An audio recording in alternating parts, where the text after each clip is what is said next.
Saksi nyata Kurikulum Merdeka oleh Hikmatul Hasanah SD Negeri 2 Kaliwiro. Ada 4 topik dalam Kurikulum Merdeka. Pertama, pemahaman kurikulum dan pembelajaran. Kedua, murid sebagai pusat pengembangan kurikulum.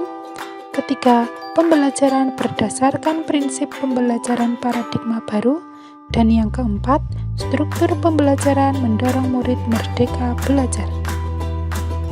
Kurikulum yang akan kita bahas yang pertama adalah apa itu kurikulum, mengapa kurikulum perlu diubah, dan mengapa kurikulum perlu diadaptasi. Kurikulum merupakan jantungnya pendidikan. Dan mengapa kurikulum perlu diubah? Karena kurikulum yang baik adalah kurikulum yang sesuai dengan zamannya. Kurikulum bersifat dinamis dan terus dikembangkan atau diadaptasi sesuai dengan konteks dan karakteristik muridnya sesuai kebutuhan mereka. Mengapa kurikulum perlu diadaptasi? Melakukan adaptasi terhadap kurikulum. Hal itulah yang menjadi alasan mengapa kurikulum dari pemerintah pusat harus melalui proses adaptasi terlebih dahulu. Bentuk adaptasi kurikulum harus sesuai dengan kebutuhan. Prinsip umum pembelajaran. Pembelajaran dan asesmen merupakan bagian yang sebaiknya tidak dipisahkan, karena guru dan peserta didik perlu memahami kompetensi yang dituju, sehingga perencanaan, proses, dan evaluasi pembelajaran diupayakan guna mencapai kompetensi tersebut.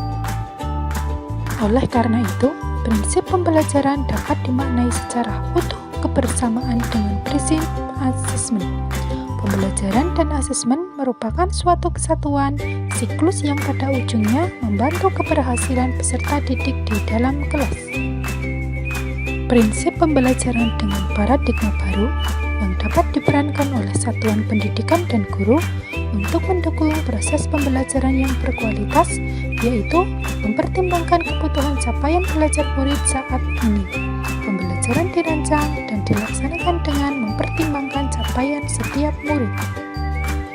Menurut Ki Hajar Dewantara, maksud pendidikan adalah menuntun segala kekuatan kodrat yang ada pada anak-anak agar mereka dapat mencapai keselamatan dan kebahagiaan yang setinggi-tingginya, baik sebagai manusia maupun sebagai anggota masyarakat.